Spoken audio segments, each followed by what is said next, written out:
afternoon. Welcome to the last lecture of the subject Safety and Risk Analytics. This is lecture 60 under module 12 Behavioral Safety Analytics and Injury Epidemiology. Here we will discuss Occupational Safety, Health and Working Condition Code 2020 and the role of Safety and Risk Analytics. Although I have written that Occupational Safety, Health and Working Condition Code 2020, but we will not be discussing anything in detail regarding the code. Rather, my topic or the today's lecture is primarily to tell you what are the different elements of the code, and then where are the opportunities to use that the concepts what we have learned here, safety and risk analytics. So essentially only the detailing the briefing the chapters, instead of detailing the chapters, briefing of the chapters, though there are 14 chapters in this particular code, and we will discuss each of the chapters, what are the broad contents, and then also I will try to tell you that wherever possible how the safety and risk analytics tools, technologies, concept can be used. Please understand that this is what way that we feel, that way we have written. It is not that sacrosanct that whatever we are saying that way the things will be used, but yes, just to open a discussion on it, that we have added this lecture in this particular topic, particular subject. So what is this code? This code basically it was released in 2020 by the Government of India. So it is an act to consolidate and amend the, just give me 1 minute.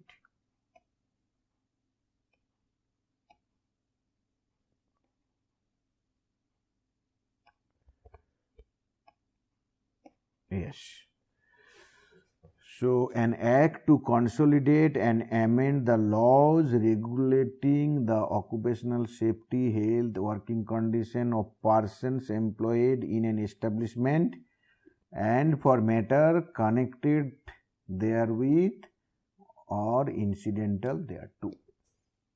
So, this is basically what the code is. Now, this code has 14 chapters, 143 provisions and 3 schedules. The code applies on factories having 20 or more workers for manufacturing with power and 40 or more workers where manufacturing is done without power. This code will create occupational safety board that will govern standard rules and regulations under this scheme. So in general, basically this code is for people at work and how to protect the people and how to make the environment safe, injury free, and all those things, basically considering all factories together. So there are 3 schedules. First schedule lists industries involving hazardous processes, second schedule list of matters, and third schedule list of notifiable diseases.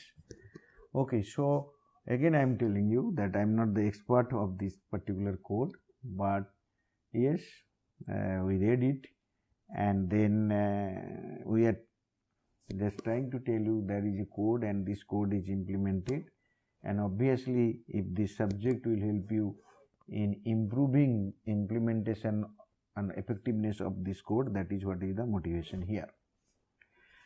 So the chapters are chapter 1 preliminary, short title, extent and commencement, definition of terms of the code. Chapter 2 related to registration, like registration of certain establishment, notice by employer of commencement and cessation of operation, appeal to appellate officers by aggrieved parties. Then duties, chapter 3 talks about duties of employer and employees, etc. And here you see that duties of employer with respect to safety, duties of designer, manufacturer, importer, suppliers to establishment, duties of architect, designers, then duties of employees at workplace, rights of employee, duties of responsibility, owner, agent, means all stakeholders. Here all the stakeholders are included and their duties, roles and responsibilities are included in this particular chapter. And then if anything unwanted, undesired happens, like accident, the dangerous release of dangerous substances or dangerous occurrences or any kind of medical or disease, those things also included in this chapter. Now here we thought that the knowledge what you have got in this particular subject that can be useful. For example, employer can use analytics to automate and perform real-time hazard FEMA analysis. So these are the hazard identification and hazard removal or hazard corrections that programs or techniques as well as programs or methodology you can see. The network of IoT, Internet of Things, enabled sensors device can help collect and transmit data about the system, subsystem, component, health enabling inspection in real time. So you can understand that when we are saying that your duties, but at the same time if you want to improve safety and really make the workplace injury free and accident free, so that means you have to use the industry 4.0 technologies and techniques. So you are the stakeholders, like the designer, like the manufacturer, like the maintenance person, like your regulator. So you have to use this technology and techniques, and that's so that way basically you get the real data, real time data that makes the implementation of the code more effective. Then failure probability, severity, risk can be calculated using probability. So first we talk about that some of the methodologies like hazard, FEMA, what are actually used in industrial safety engineering or asset safety engineering, that they will basically provide data to safety analytics, and from there many things can be done. Second, that you can use the IoT, Internet of Things, basically, and other sensors just to have right kind of data and real time data for inspection, maintenance, testing and all those things. Then failure probability, severity, risk can be calculated using probabilistic model, because this we have discussed. So here if I say that obviously as a that safety manager, you don't want that there should be any kind of severe incident or severe accident or something like this. So then the probabilistic model and the risk control based risk control systems and how this can be this can be I can say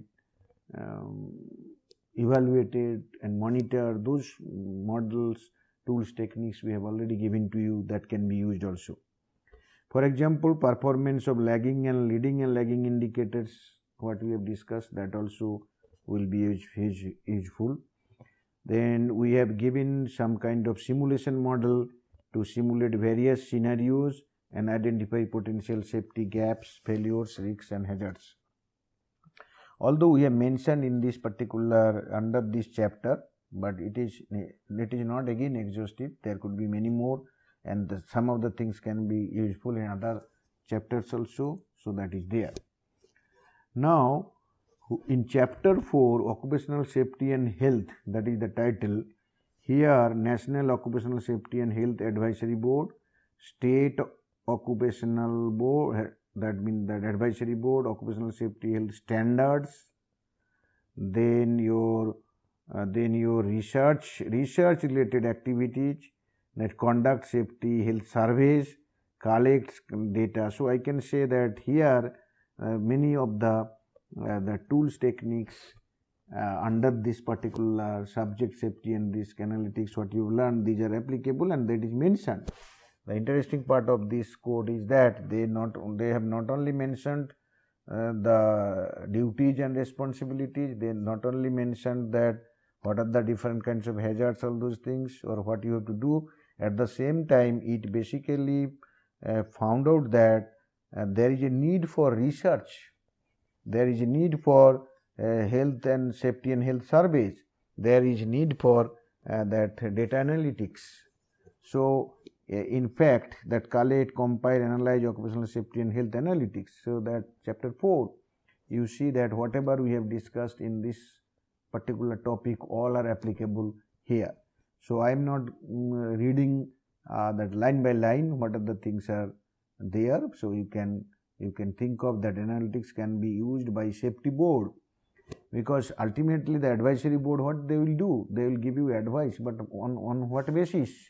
There need to be have evidence. Now across the industry so much of reports are generated, but if you do some kind of text analytics of the report and or suppose 1 year text reports, if it is gone through text analytics and some consolidated information, I can say distribution and determinants of the accidents across the industries and companies, if it is really available with the advisory board, that will be fantastic. So that sense you can understand. Safety board can use ML tools to analyze past data and identify patterns and principal factors behind system failures. Use predictive analytics to develop early warning system. Automate data collection using IoT. Prescriptive analytics based insights can be generated. Okay, so you can understand that the code has given you the opportunity to use the tools, techniques, concepts, models, that approaches, whatever we have discussed in this particular subject, you are in a position to use all of them. You apply the code, all the acts, rules, everything, but at the same time, if you want that evidence based, that occupational safety and safety, health and working condition code, evidence based implementation, so then obviously safety and risk analytics, what we have designed, IIT Kharagpur probably first in this world who has designed this course, safety and risk analytics, and we have designed it, we have shown that yes, it's a important subjects, and 60 hours, I can be 60 different lectures, 30 hours lectures, I think altogether maybe more than around 40 or 42 hours lectures we have taken in this particular subject, and I am sure, I am hopeful that yes, you will be able to use all those things.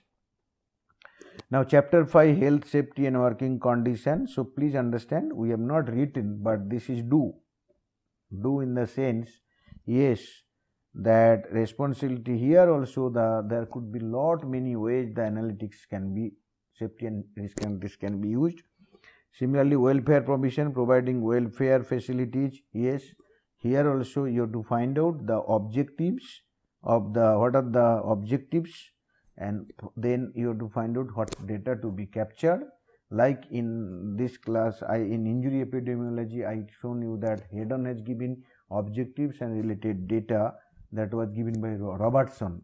So that also for each of the chapters there are clear cut objectives, and for each of the objectives to be addressed there should be clear cut data. So that's why I am writing do. So when you have data, you can do analytics, and obviously then the findings what you got, these findings will be basically data driven findings. So that gives you more confidence and you can do it. Then chapter 7, hours of work and annual leave with wages, weekly, daily working hours. See, although we have not written, just this is we are saying yes, data and safety and risk analytics will help you here. Do also. What we are saying, see that hours, annual wage, there will be huge database, particularly from the way that working hours and wage point of view, compensation point of view, incentive points of view, so many, the huge database will be there. even more of HR related database will be there, which has consequence, because that poor HR can lead to accidents kind of thing. So that means this kind of database also need to be developed and stored. Database is important, and once you have database you can do this.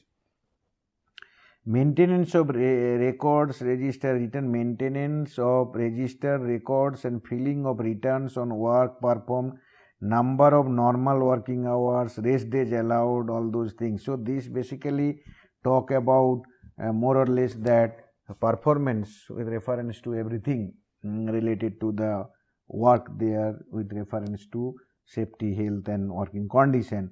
So obviously it's a big data source. So big data tools can be used here because it give you big data. What are the challenges of capturing huge data set, data storage, data analysis, search, sharing, transfer, visualization, querying, updating, privacy? So not so many things are there. Then data correction, data standardization, missing data, all those things we have discussed. So these things also applicable. Data can be securely stored, and blockchain preventing tampering. So some of the other technology like blockchain technology also can be used here. Then chapter 9, inspection come facilitate other authority, that appointment of inspection and power of this. So I think that inspection is an area where that data analytics, IoT, industry 4.0 tools and techniques can be used. And you know that in high risk plant nowadays drones are also being used, apart from that IoT and other sensors, and huge number of that ML algorithms are developed and tested, and they are giving a wonderful result. So these some of the things I have listed here. That special provision related to employment of women. Yes, I can say that at least database is important here. So then special provision for contract labor, that is another big area. Contractor safety. So do we have adequate database? Do we have database on contractor safety? So regular employee safety and contractor safety, they are different or not? If different, why? What should be done for them? So what I mean to say, yes, in chapter, for each of the chapters, what you are doing or what you are asked to do, so those things can be data driven. Wherever possible, let us use safety and risk analytics concepts. So then here chapter 12, chapter all those things. So what I mean to say, everywhere I want to write do, although I am not written here. Okay, so these are open. Basically, once after going through these chapters, not so depth, but then we found out that yes, the code has given enough opportunity for this subject, safety and risk analytics, to be implemented. So essentially what happened, if you see the code and my previous subject, another subject in industrial safety engineering, which is also there in NPTEL, safety engineering, and then the in line in this domain, this is another subject what we have completed, safety and risk analytics. And I am trying to tell you that these two subjects, all the NPTEL lectures, they will be useful for implementing occupational safety, health and working condition code in the factories. There are many avenues for research. There are many avenues for development, particularly smart safety product development point of view, software development point of view. So fine. So I request all of you to consider these aspects as a prospective researchers, prospective practitioner, and good students of this subject. You will definitely carry it forward because you are the torchbearer for these subjects. So I will finish this lecture, this entire subject, by rewinding that what we have taught to you in the 12-week course. So we have shown you that 12 modules. In the first module, basics of safety and risk, we discussed or we introduced the subject safety and risk management, and we have given you several concepts like hazard triangle, safety ontology. We discussed the methodology for qualitative as well as both quantitative risk assessment. Then after this discussion or the completion of the basics or the prerequisites for this particular subject, then we have discussed in week 2 the second module, that is creation of safety database, where we discuss what type of data available in the domain of safety, that hazard and risk data 1, 2, incident investigation data, inspection audit data, behavioral and organizational safety data.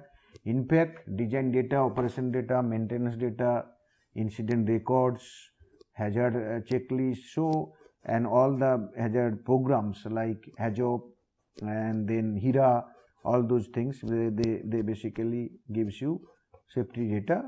We have discussed at length that all the most of the things related to safety data. Obviously it can be augmented further.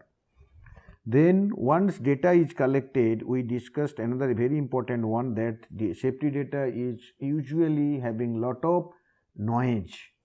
So data quality assessment and pre-processing is very important from safety and risk data point of view. So we have given that what are the data dimension, what are the data quality dimensions, how to handle missing data, and then from the analysis point of view you may require to transform data. So data transformation techniques we discussed. Many times we require to reduce the data because from the dimension point of view, because otherwise it will be intractable and you may require different kind of analysis. So that also we have discussed in week 3. After that we discussed descriptive safety analytics, where basically we introduce the probability distributions. Then we discussed something about sample and statistics, different visualization safety data visualization tools, and also data exploration.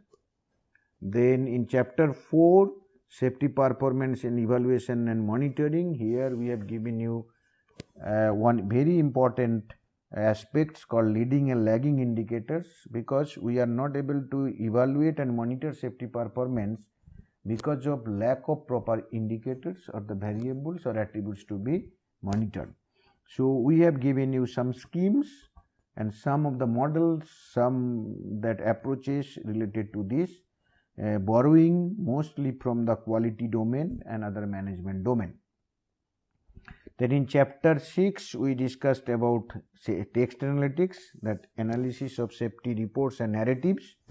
Considering that above 90% of the data available in the safety and risk domain are qualitative text kind of things, so we have given enough that inputs in this particular area, like starting from the text pre-processing, then to different text analytics problem like the classification problem, retrieval problem, then your that means information retrieval, information clustering, document classification, document clustering, prediction point of view we have discussed.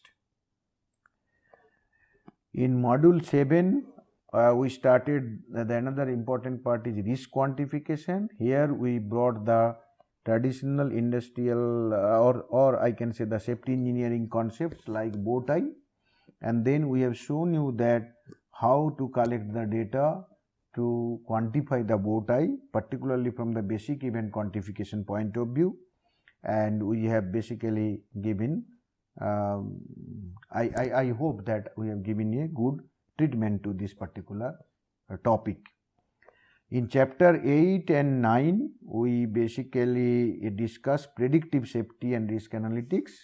That means we are basically trying to predict the future, what is going to happen, and here we primarily relied upon the machine learning techniques like logistic regression, then classification and regression tree, and then support vector machine, and obviously association rule mining.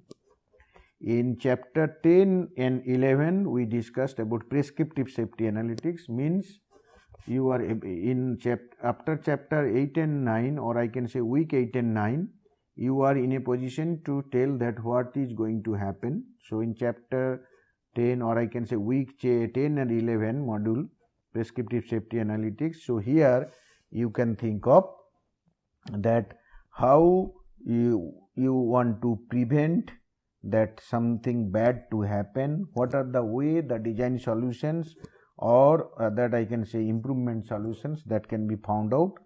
And here we have given you the statistical measures, as well as we have given you some kind of designs like axiomatic design kind of thing, so through which you can also identify the solutions.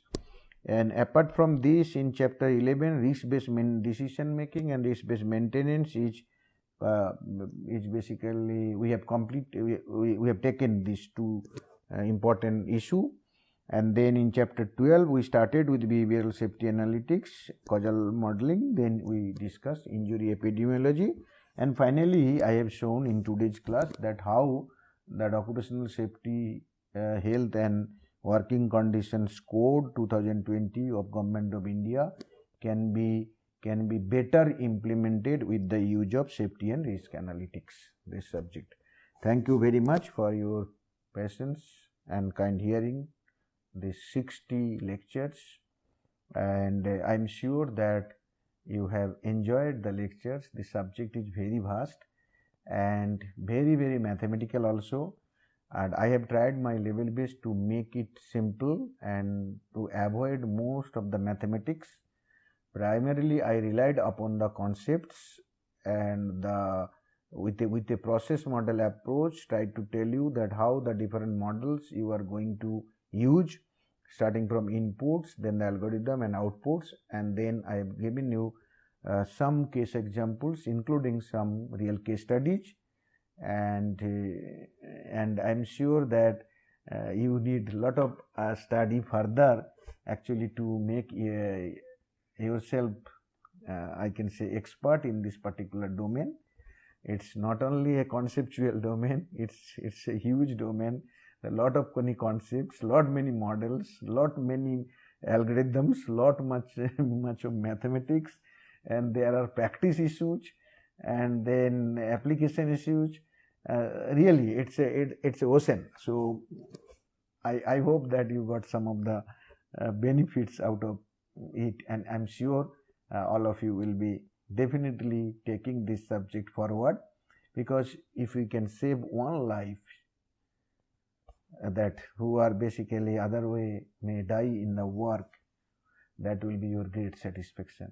The motto of IIT Kharagpur is save people at work, at societies at large. Thank you so much.